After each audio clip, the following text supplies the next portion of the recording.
The EU digital identity is coming in 2026. To tell us more about it, we have Thomas, who will explain where we are and where we're going, and Anja, who will clarify the privacy and security aspects of it. Thomas Lohninger is a digital rights advocate and key figure in the EU internet policy, active in digital identity since 2017. Anja Lehmann is a cryptographer and a professor at Potsdam University, and she worked on anonymity and authentication for almost 2 decades. Please give them a warm applause.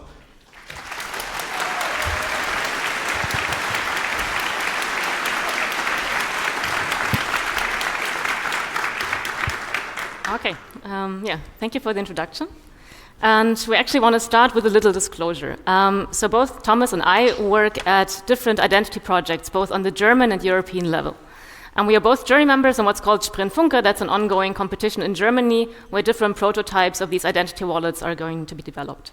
And since about 2 months, I'm also supporting the Sprint EODI project in their exploration of zero-knowledge proofs.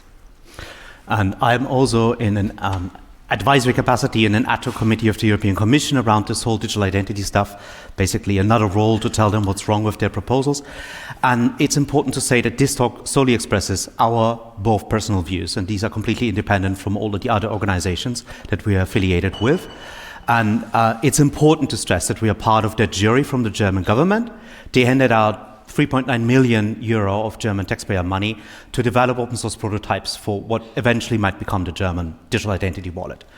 And we both had to sign an NDA, you can read on our website, which basically bars us from talking specifically about the decisions that were taken. But I'm just going to say that we are very happy that we had the opportunity to express minority opinions when we disagreed, and that we had no prior knowledge about the composition of the jury before joining it. That's the disclosure. Let's talk about what actually eIDAS is. I know some people might be bored, but it's still important to reiterate what's coming here. So this is a European regulation, it's a law that is already in effect, and what it will mean is that we'll all soon be offered an app on our smartphones by our governments that will contain all types of attributes, both from the government, like our legal identity, but also our university diplomas, driver license, passports, public transport tickets, whatever, it is an open system. This app has 4 basic functions. You can log into a website, you can identify yourself, verify any other type of attribute in the wallet vis-a-vis another party, and you can also sign documents legally binding. And all of this is open vis-a-vis so-called relying parties. These are all types of public entities like your tax account and your tax office, but it could also be a bank when you're opening up an account, or any other type of website, physical building, or whatever. This is not me. Yeah. So there are actually several other types of legislations that come into play for this whole thing. First, all of the big tech platforms will be obliged to use it, and that also includes Facebook and Instagram, but also, can we fix this?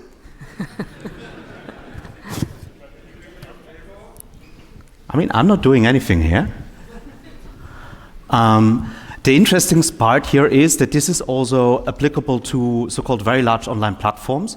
So everything that has a certain dominance in the European market, that includes, for example, also porn platforms. So you will use the wallet also to log into X-porn or whatever. Another thing is also driver licenses will be part of the wallet. There is another directive for that that's still under negotiation. You'll also use it for doctor visits, the so-called European half data space, and that is already passed, that will happen. And that will mean also when you go to the pharmacy, when you deliver a prescription, or when you are also your vaccination status, for example. Age verification is another one. So this wallet is a means of verifying your age. We know chat control, we know the Digital Services Act, so these are already things in the pipeline that we hopefully can prevent, like chat control or DSA that is already passed. And Digital Euro is another one, which is also built on top of the wallet.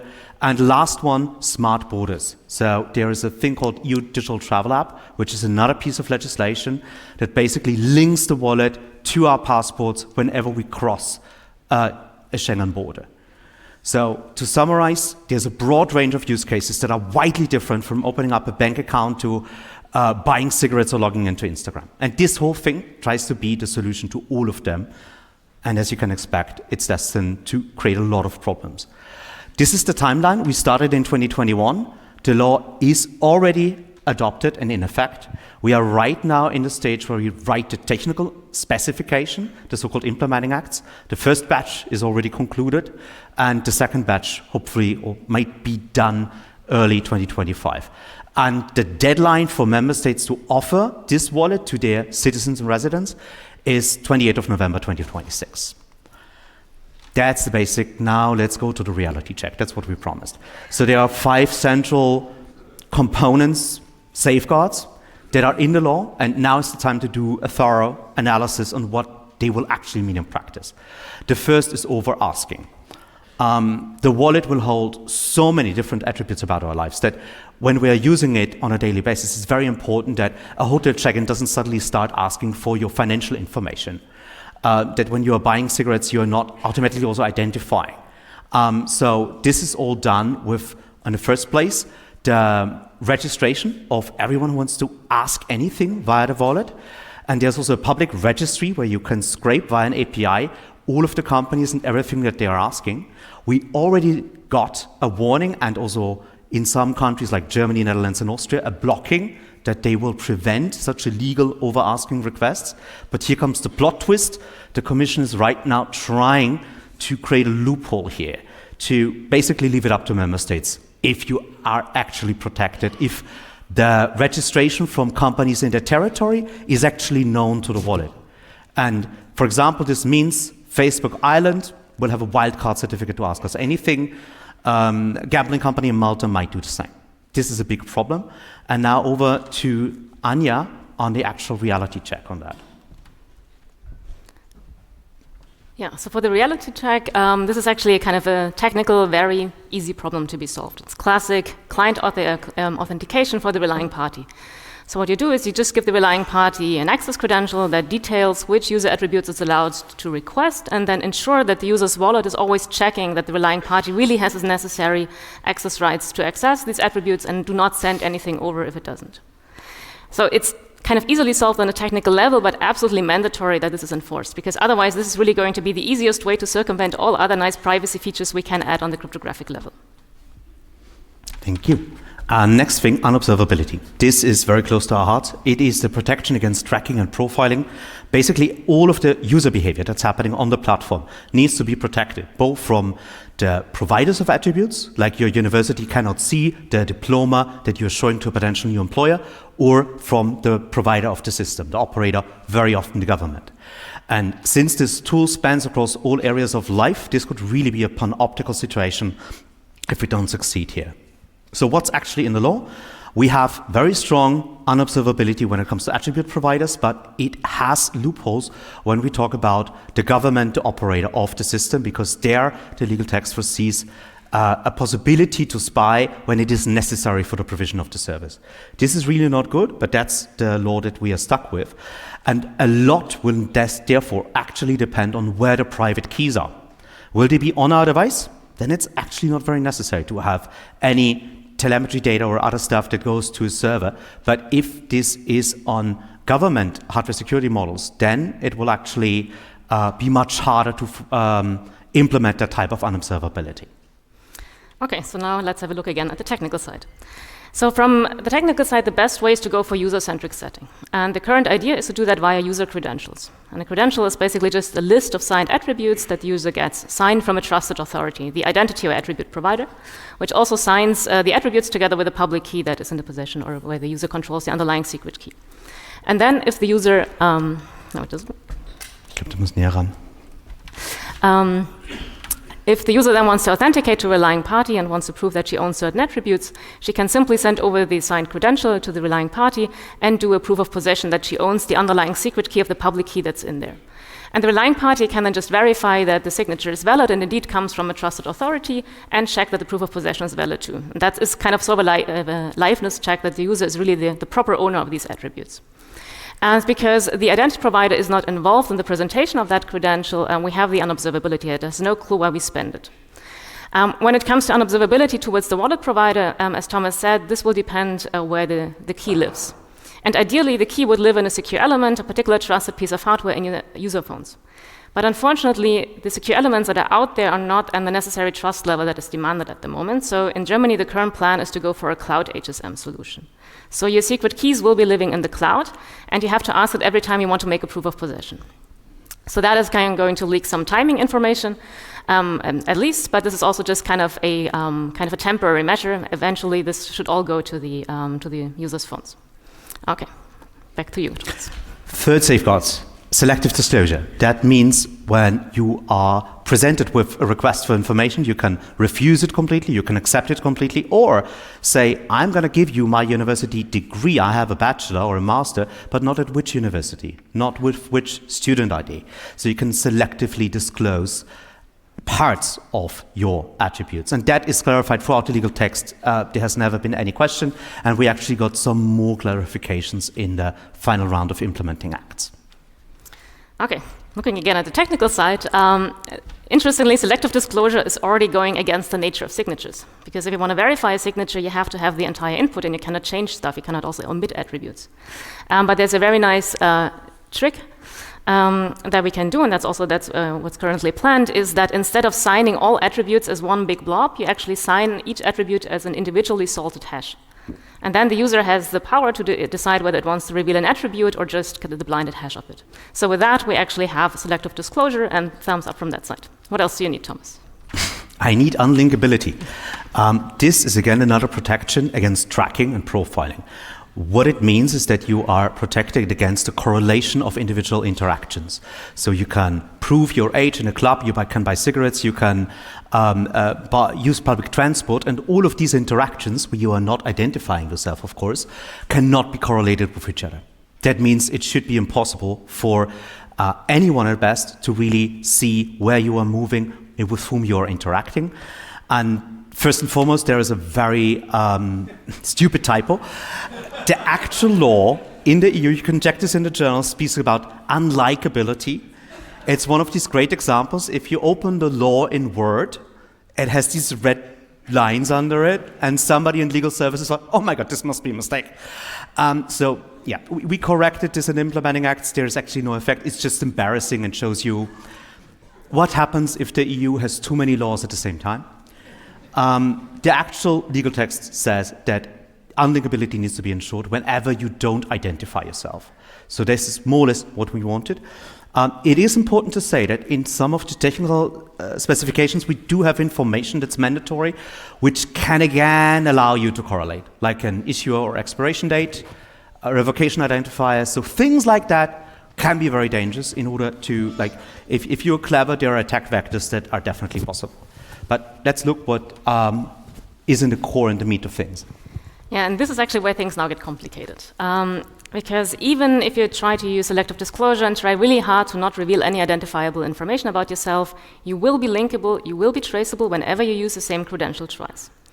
So let's think that you, for instance, go to a lying party and you just prove that you're a user from Germany to access movies from Germany.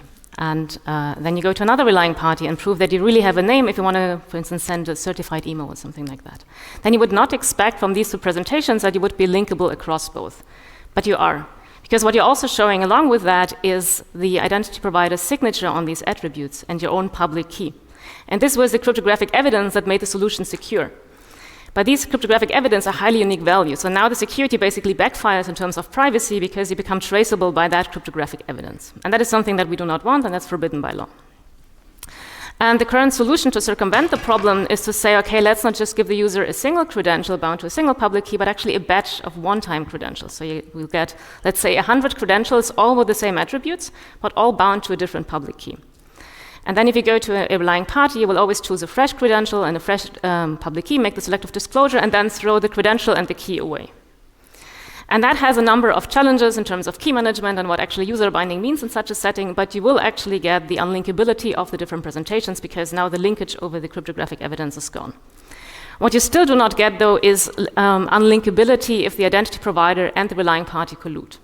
Because the identity provider, of course, still knows to whom it has given which credential and to which public key it has signed with attributes.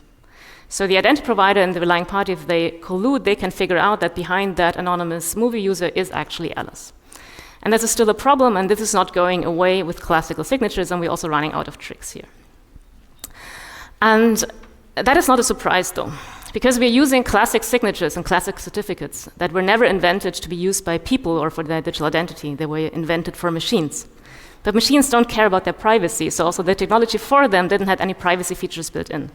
And we could already see that as soon as we wanted to add some privacy, like selective disclosure or some unlinkability, we basically had to work around the nature of signatures. And that people have very different privacy demands than machines, and we need different signatures and certification schemes is a very well-known problem in cryptography, and we have worked for more than 2 decades to build the proper signatures and certification schemes that are not only secure, but also privacy-friendly by design. And this is what's called anonymous credentials. So when actually a group of cryptographers were asked for their expert feedback that summer on the European Union Digital Identity project, this is the feedback that we gave, and they said, let's just use anonymous credentials because they were invented for that purpose. And I won't have time to go into detail how they work, but I would like to give a kind of tiny glimpse on what the overall idea is and where we get now this kind of the security and privacy at the same time.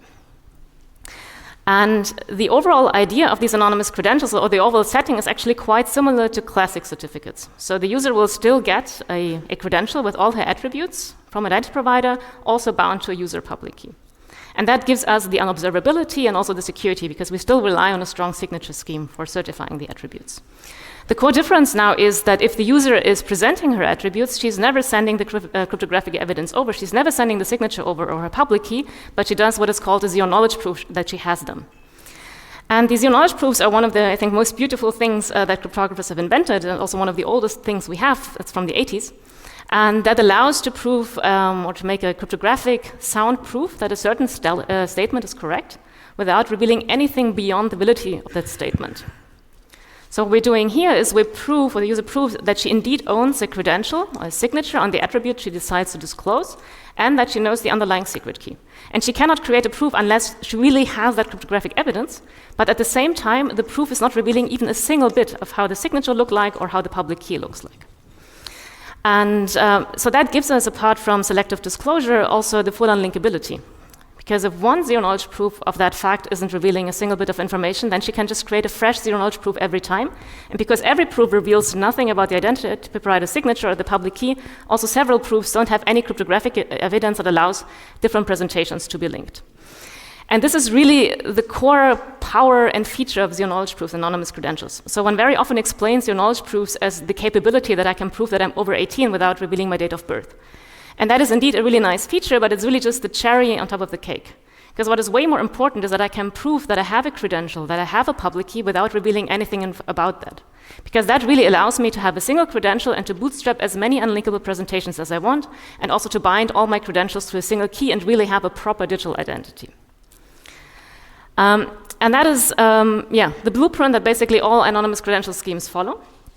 And what we need as a core building block then is a signature scheme for the identity provider signature that actually allows for such zero-knowledge proofs, that I have a signature without revealing it. And the most efficient and mature way to do that, to use a designated signature scheme that has these zero-knowledge proof capabilities built in. And the most prominent signature schemes are the 2 types of CL signatures, BBS signatures, and PS signatures, which are roughly the same complexity as classic public key signatures. There's also a different approach that is getting close to practicality that even allows to build such anonymous credentials on top of any signature scheme, even ECDSA that doesn't have the proper property by itself. But then we need a way more heavy tool on top of that, which is called a generic or circuit-based zero-knowledge proof compiler. And I said it's reaching practicality, but it's just by the nature of it always several magnitudes more complex than having a signature scheme with a built-in capability. So in our cryptographer's feedback, we gave the concrete recommendation to use BBS signatures because that's the most mature and complete protocol we have for that purpose. So Thomas, if anonymous credentials and zero-knowledge proofs is what cryptographers want, what is in the law that can help our wish come true? As you can imagine, getting these technical details that are actually so important, privacy-preserving technology is the precondition for making this stuff safe. But yet all we could get was a recital, but we do have an explicit mention of zero knowledge as being something that needs to be in the European Digital Identity Wallet. And there is a strong commitment on several levels that this will happen. But right now the consensus is, yeah, we need it, but we don't have it right now. And although, like Anja just explained, this technology isn't new, it has been around for 20 years, there are many obstacles that the architectural reference framework process, the technical implementation has faced so far. Right now, it would be possible to do zero knowledge in the specifications that we have, but it wouldn't be mandatory. It would require reform of the implementing acts to actually deliver on that. And let's come to the last safeguard. And I know that's one that has been debated quite strongly in Germany, and that's deniability. What is deniability? It basically means the proof that a certain data about yourself is correct is not transferable.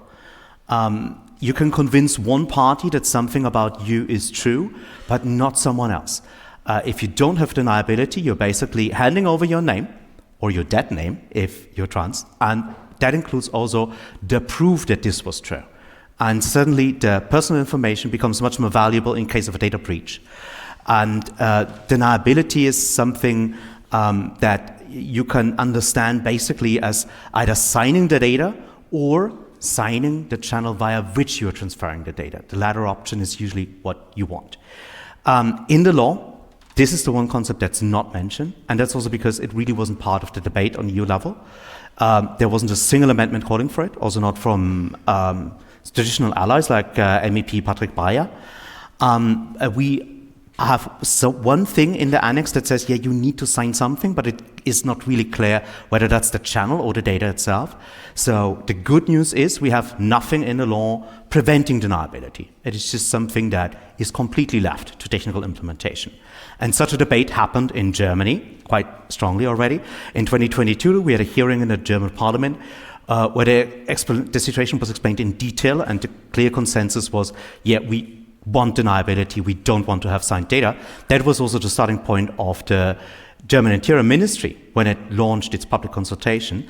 Yet the plot twist is that this autumn, the CIO of the German government basically came out in support of signed data. So that leaves us in a situation where the only country where this ever was a debate seems to have done a U-turn, but it will certainly be something where maybe with more technical innovation, things could become better again. Indeed, because the answer again is anonymous credentials and zero knowledge proof, kind of to heal these two worlds. Let's take a step back again and kind of look at what deniability means. And as Thomas said, what we want to have is that when presenting our attributes, we want to still convince the relying party that these attributes are true and they're correctly signed, but we do not want that the relying party can convince anyone else about that. And the main goal of that is that we want to protect against malicious relying parties, or we want to contain the damage in case of a possible data breach. And as was said, kind of the fear is if we will now have signed data lying around, or government signed data, this could be more valuable targets, or kind of also make data markets kind of more lucrative. And to be fair, even if we have a classic zero-knowledge proof, also the zero-knowledge proof is verifiable against the public key of the issuer, so we would have the same problem with classic zero-knowledge proofs. But the good thing is, as soon as we have a zero-knowledge proof, we can just change the statement that is proven.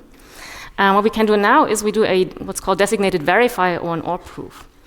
And instead of letting Alice prove that she indeed has a signature on the attributes that she wants to disclose, she proves that she either has a signature on these attributes or she is a relying party, so she knows the secret key of the relying party. And that now allows Alice to prove these statements for her attributes, but also it allows the relying party to create also valid proofs for arbitrary attributes. And because it's a zero-knowledge proof, we cannot tell afterwards which side of the statement was actually proven. And now we have the same argument for deniability as we have in an authenticated channel, that the relying party at the moment of the transaction will be convinced that it was Alice satisfying these attributes, but as soon as he wants to forward or sell that information, there's no cryptographic evidence anymore that these attributes were real, because the relying party can just create, as I said, arbitrary transactions for arbitrary attributes. So with that, we can have deniability even though we are in the world of signed data. I would still be somewhat cautious to not overestimate the power of cryptographic deniability, and I still believe that the best protection against data breaches is to avoid oversharing in the first place, and that will be done by proper RP authentication, by selective disclosure and unlinkability. But also with other features that only become available once we have anonymous credentials and zero-knowledge proofs. And I think one of the most important ones is proper pseudonymous authentication. Because at the moment, pseudonymous authentication is considered more like a glorified password manager, basically decoupling your pseudonymous identity from any strong security assurances. But with anonymous credentials, things don't have to be that black and white, and you can really create a partial identity, only revealing the information that's absolutely necessary and tightly binding that to a cryptographic pseudonym. You can also make the pseudonym of a domain-specific type, so you can only have one or a handful of pseudonyms per relying party for use cases where this is required, and they really want to know that you have a single account with them. And my hope is that if we make pseudonyms more powerful and more meaningful, we can actually replace a lot of scenarios where at the moment we send our name, date of birth, email address, and phone number just to prove that we are real and that we are unique at that platform with actual pseudonyms. And that's just one measure we have with anonymous credentials. There are many more kind of things we already invented, all aiming to further reduce the amount of information that we show during presentation or issuance. And with that, you might get a bit suspicious. Because if anonymous credentials are such a great tool, they're not even that new, they're out there for 20 years, where's the catch? And they even have seen some real-world adoption. There's an ISO standard, there's some ongoing IETF drafts with BBS signatures that are being written, and it was already supported by hardware in 2014 with TPM 2.0. So we already had some adoption, but the catch at the moment is that these protocols would not be supported by the secure elements that are in the phones today. So they can essentially only support ECDSA signatures. And if you know how cryptographers feel about ECDSA, this is particularly painful. And that kind of leaves us now in a kind of really annoying vicious circle, because at the one side we have legislators that want, and system builders that want to design systems with what is available from secure elements now. And on the other side, we have secure elements that only provide what is asked for them. So if nobody's asking for new APIs, they will not provide that. But if system developers don't want to ask for it because they want to do things now, we will never be able to break out of that vicious circle. So I believe the best way forward is if the EU actually could take kind of a strong stand here and say, yes, we want to use knowledge proof-based systems because that's the only technology that really is privacy by design. And once there is a clear demand for that technology, I'm hopeful that the secure elements will provide us with the APIs that we that we need for that. And we're not asking for much here. So the only thing that a secure element has to do for these BBS signatures is essentially to prove what's a Schnorr signature in an elliptic curve that's slightly different than the elliptic curve that's on there now.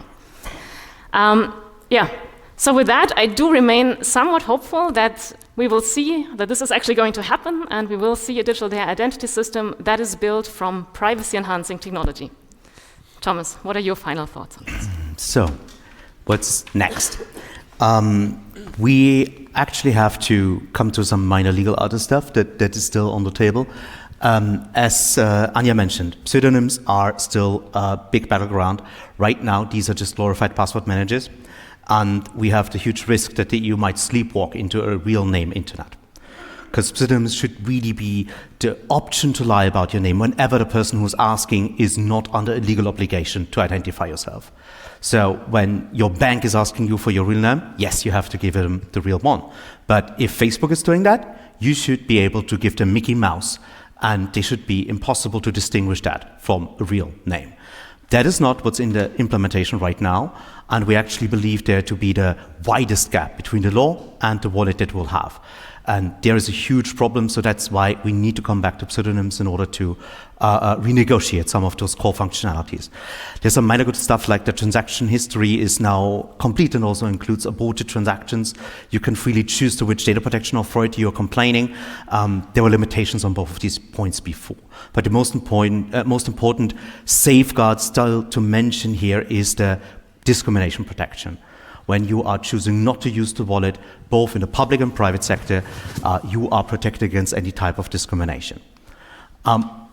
This is still something that could go wrong. Most importantly, like the Commission is in closed-door meetings telling the member states, don't worry if you don't meet the deadline, we'll not sue you, we'll not initiate infringement proceedings. So this deadline of November 2026, take it with a grain of salt. Second, the whole security concept is based on certification. The same member state that will issue the wallet will also certify its security. You can see why that's wrong. And the basic premise, and this is why this layer of safeguards is so important, and they all have to work in conjunction. Digital identity systems are either extremely respectful to our privacy and do the utmost to protect it, or they shouldn't exist because their harm probably outweighs the benefit. And this is still where we are. We're going to stick to this file and also continue with enforcement and implementation work. This isn't done. And then just to conclude, we do all of this basically because of support from the community.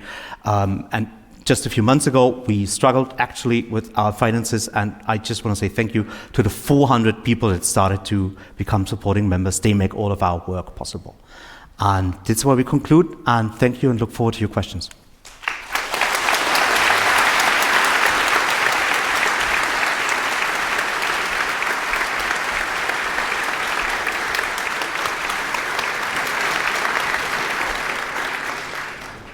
Fantastic. Thank you so much for the nice talk. Let's start with mic number 1. Hello, I'm Michael. Just a few months ago, NIST has approved first round of post-quantum signatures and indicated that in 11 years it will be illegal in US to produce anything that is not post-quantum secure. That gives 11 years expiry date, and that's optimistic, right? Because Australia tells we only have 6 years. So 2030, they will not approve anything that is not post-quantum. Some quantum researchers are quite optimistic about hacking the keys, and they say maybe even 28. Why would we commit to BBS scheme that is not post-quantum secure and would mean that all this eIDAS will be hacked and faked in 2 years after implementation? A very good question, of course. I mean, I would just like to put also the NIST document a bit into perspective. So what the NIST document says is that encryption and ECDSA signatures should be replaced. It's very specific about what's done. It does not say any classical cryptography has to be banned by that. But you're absolutely right that BBS signatures and also all other signatures we have at the moment that are really practical and we could kind of use today are all classically secure, so the unforgeability would not hold if quantum computers are out there. But first of all, I don't think that the threat is that imminent. I don't think we will see a quantum computer in the next 3 years, maybe in 10, 20, 30. And while it is right that we have to be quite concerned about our encryption, because you can store everything now and decrypt in 20, 30 years when a quantum computer is out there, things are not that critical for signatures. If in 20 years a quantum computer is there and you can break an authentication session from tomorrow, it doesn't matter because already the session has been gone. But you're right that all these signatures basically have already an expiration date kind of put on them. But we still, I think, should build a system now, even though we know it will only last maybe for 10 years or 15 years, so that the people who are developing quantum-safe constructions have a very clear target of what they have to develop. Because otherwise, we don't really know where to start. We have so many protocols, so many extensions, so I think we have to build a system to give the quantum-safe cryptographers a very concrete target, what they have to rebuild with their assumptions. Let's go with mic 3. Hello, big fan of both of you. He was asking for the future, I'm asking for the past. So I've been working myself with uProof and eIDAS, and eIDAS has been implemented in smart cards in 2015. Why is this not mentioned? And why is this not part of the solution? eIDAS is a CL signature. So I worked actually at IBM for 10 years. So I was part of the team that has done that. It was even earlier. So we had prototypes on smart cards 2010. So even when the new identity card in Germany came out, we could have put all the technology already in the smart card back then. So uProof, eIDAS are all technologies that have been providing the necessary signature schemes, all the extensions. So it's part of it. eIDAS was just the IBM brand name. CL signatures is the technology that's beneath it. Mic number 4. Yes, thank you for the outline. I appreciate the effort you guys put into that. I think it's very important. In my opinion, if there's one thing that should be in government hands, then it is this whole identity management and all these kind of things. However, we've built a whole industry environment around this whole issuing of certificates, DocuSign, Adobe Sign for the signatures and everything like that. And having watched legacy on IT stuff going through Europe in the past years, I would expect you should have a tremendous lobby pressure from these kind of companies to maybe prevent or have it their way. Can you tell me a little bit about that? I mean, there are several industries that are quite active in the eIDAS, but yes, everyone who works with signatures, with legal signage, they are, of course, stakeholders that were at the inception of eIDAS, in the 2014 version of it. and they're quite strong stakeholders.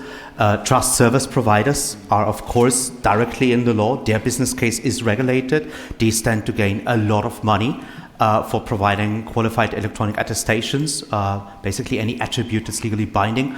And so, yes, this whole industry will be heavily regulated and will stand to gain a lot of money. From a user's perspective, this is very clear that the wallet will remain free for the user, and that what is quite difficult to see is the business model of the wallet itself. There was a huge debate in Germany, how should they actually make money for it, and again, I'm actually not that unhappy with that, because I want the wallet to be basically a public good. I mean, it needs to be open source already in its application components, but I want a really privacy-preserving, free and open source wallet that users are free to choose.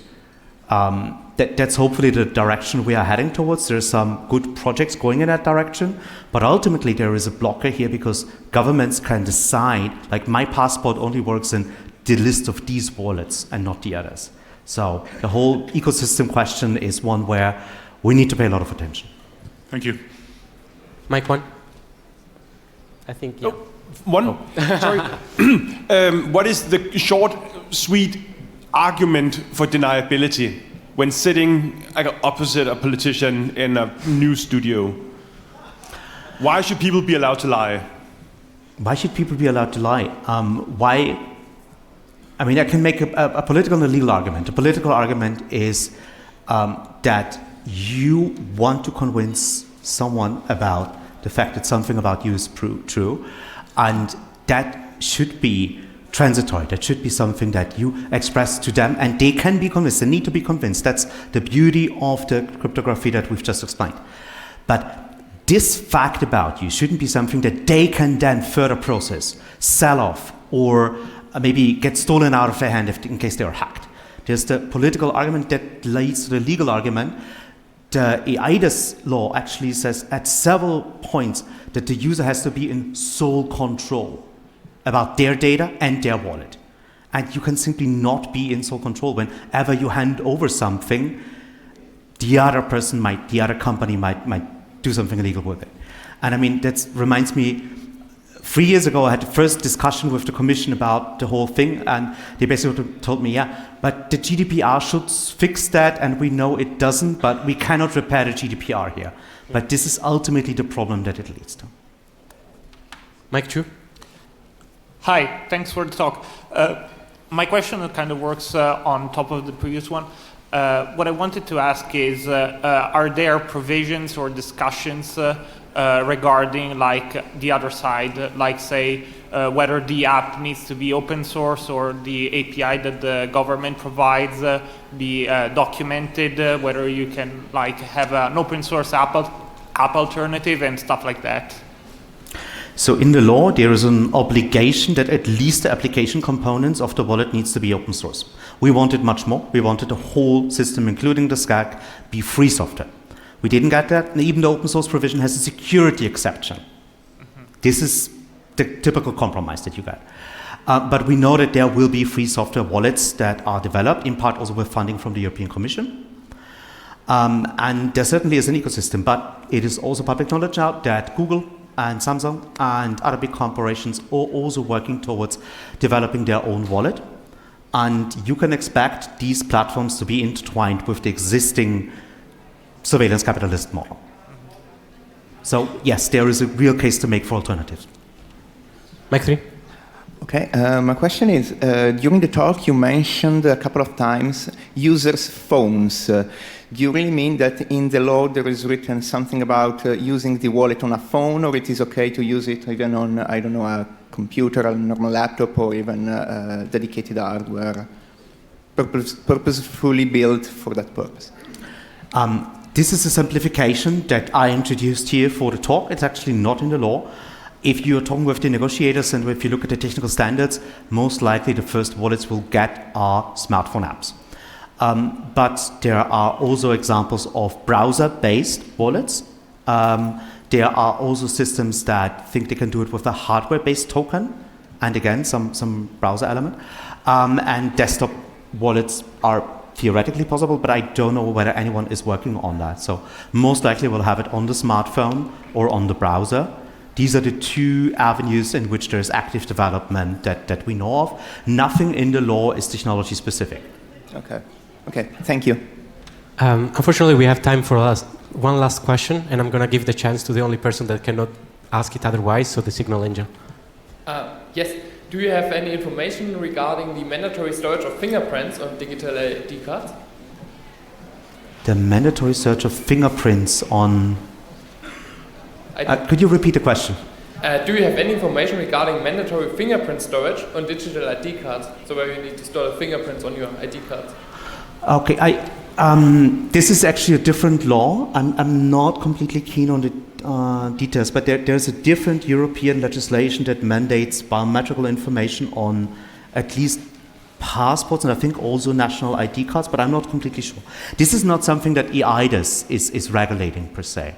The only biometrical stuff we have in here is that in the person identification data set, they added a biometrical facial image of the person, but that is optional. So this is actually not something that you need to have in order to have your identity into eIDAS. There's nothing about fingerprints in it.